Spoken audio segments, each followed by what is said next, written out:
everybody, John here from a relatively arctic to the garage. It's very cold outside, it's just been snowing, but the sun's popped out, so I thought I'd do a quick video for you.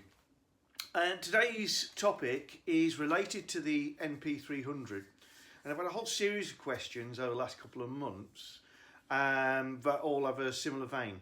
This one's kind of prompted by the last one I had from Rob Lodge. Thanks very much, Rob. Which was, how watertight do we find the NP300 rear area with the canopy on? I've had all sorts of other similar questions that are generally along the vein of, I hear that the canopies aren't watertight, they leak, etc. Is that true? Can you solve it, etc, etc. So we're going to have a quick look at mine. I'll show you the truth of the matter, which is not quite what you would anticipate. Just while I'm in here in the warm, I'll say that To The Garage has now got more than 1,000 subscribers. Thank you so much to everybody who's got involved. We're building quite a nice community, enjoying seeing all your comments, trying to answer your questions, and better still, being able to ask the rest of the little community if they know the answer, and I think things are going rather nicely, so thank you so much. Please press subscribe, please click the bell icon, and we'll keep you up to date with everything. Right, so now let's go back out into the cold and have a look, see what the situation is with water tightness. Are you getting leaks from your top? And the simple answer is that while possible, leaks from the top are actually pretty unlikely. So I have opening side windows.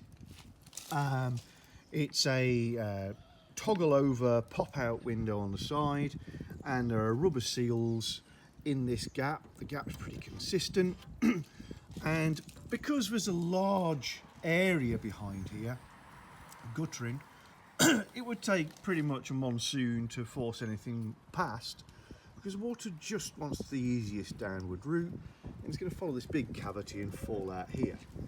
In the gap between the canopy and the truck here, there is a very heavy rubber seal. Let's go around this side. It's a little bit easier because of the lighting, and I'll show you inside in a second. And you probably can see big foam rubber seal. Will it be perfect? No. But again, you're looking at sideways water from a pressure washer that is likely to force its way past there. On some pickup trucks, there is a weak spot with the top where it meets the top of the pickup bed, the tailgate. And normally you would have this sort of glass panel, probably an edging strip and a rubber seal, touching down onto the top edge, or preferably just outside the top edge of the tailgate, and that can be a little bit of a weak spot. But due to the rather unusual styling, if you like, of the tailgate on the NP300, you've got this duckbill spoiler arrangement that means that sticks out a long way, and so water hitting this has actually got to go forward a long way, and the back edge, just work my gimbal, okay, the back edge of the tailgate sits over the top of that duck's bill with a seal on the outside, so that's pretty decent. The tailgate itself,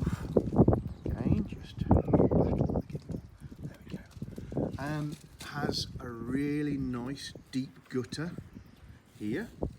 That means any water that gets between the gap, which is plenty, between the glass and body, falls into this gutter, runs down, and then shoots off the back. So all in all, you'd have to say that the top doesn't look too much of a problem. We'll take a look inside. You feel a butt coming on, don't you guys? Here's the butt. If you have a Navara or any other pickup truck with a canopy on, the reality is you will get water in the load bay. It will happen. It's probably not going to be your top leaking that is the issue. The issue is a fundamental design thing, and that is pickup trucks are actually intended to be driven without the top on. You might be filling up your pickup truck with a load of gravel and then driving it around in a rainstorm.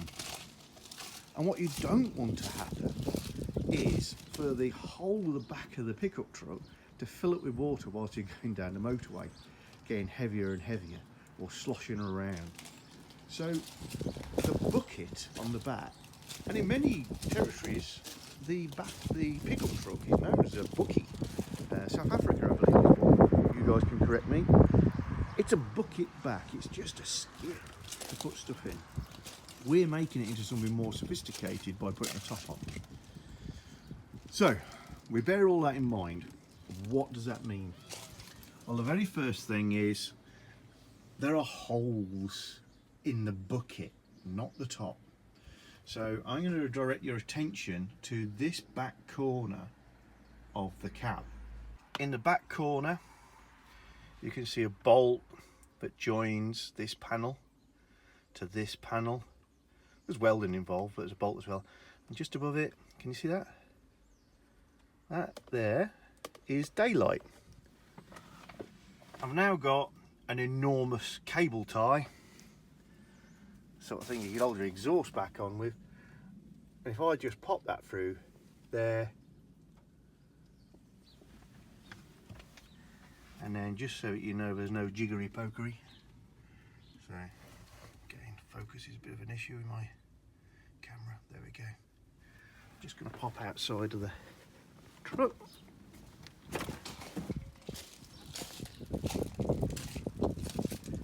And there it is. Straight to the outside. And there is a rubber seal on the side of the truck here that doesn't actually do very much.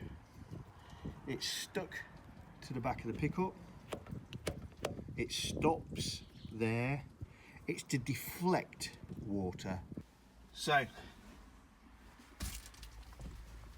reality is, if you're driving in really heavy rain, torrential stuff, spray, etc., that's the first place you might get some water ingress.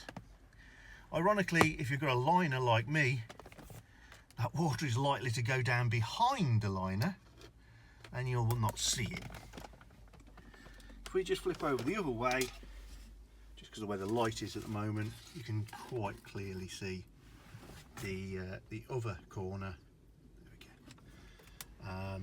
And how you can see straight out into the daylight. So that's the first place that you're going to get a little bit of water. And I very often, and I think we might be able to see it here, can see a little bit of a trail where there has been some water. It's dried now, just dripping down there. The other part of the equation, and this is far more fundamental, is the tailgate. The tailgate is not a car door. It's literally just a barrier to stop your load coming out. And there are no seals. So here's a hinge. That's my bed liner, metal. That's the tailgate, bed liner, metal. And there is a large gap when it's open. You see straight through to the ground. And what you're seeing here is the top of the step outside the vehicle. Because they look smart when they're closed, most people fail to recognise the fact that there is a huge gap, I mean huge, at the bottom of the tailgate. This is not a Navara thing, this is a pickup truck thing. So let's just start here. Hopefully I've got the interior lit well enough that you can see the interior through it. There's my 5mm rod. straight in, and if I just, oops, so you know I'm not messing, now I'm inside now pulling it through. So much as you might deflect all your rainwater away from the hardtop is not leaking. The water comes out here, it goes onto the bodywork, and depending on wind and everything else, if it goes in there, it goes straight down, you hope, and out again. But it can blow back. The bottom is an entirely different animal. This is the gap between the bottom of the tailgate and the step. And because of that, you can't really see what's going on back here. But I can hopefully demonstrate for you the situation. I'm going to try and convince you I'm not doing a magic trick here, but here in my hand I have some coins. There is the step. I'm going to reach over inside the vehicle. I'm going to try and point the camera in the right place, and then I'm going to drop my coins in the back, and here we go, dropping now. Oh, one gone on the floor, that didn't work well. Ah, there we go, that one did work. The other one is down there. Ah, there we go. So basically, if I can chuck loose change through the gap between the tailgate and the bodywork, you know full well that rainwater can get in. By intent, it can get out.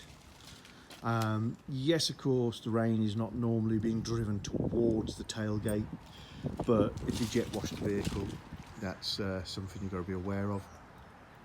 You are always going to have some water ingress into a pickup truck, even if, like me, it looks more like the boot of an estate car. That's just us. So it's another good reason I have my bits of carpet. Got some plastic backed carpet. It's not going to rot too much or stink.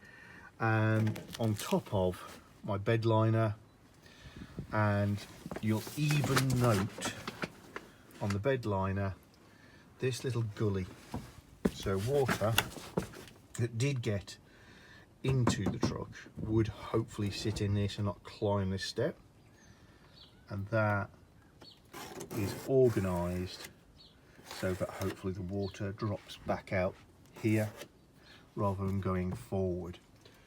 So, executive summary: can you make the rear of your pickup truck waterproof? I'm sure you can. You can buy seal kits for the tailgate, but be under no illusions, we're talking about some sticky backed rolls of rubber seal in most cases. Yes, it's kind of a DIY solution. Accept it for what it is.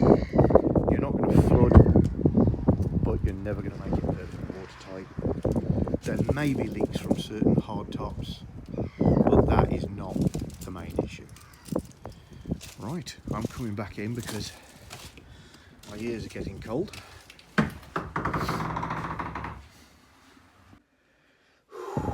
And now I'm indoors, my pink hands are going to warm up a little bit. I'm going to spend the rest of the day organising my shed a little bit more, and trying to organise for a few indoor projects connected with the garage, which I think you're going to find very interesting, and continue to make space in the actual garage.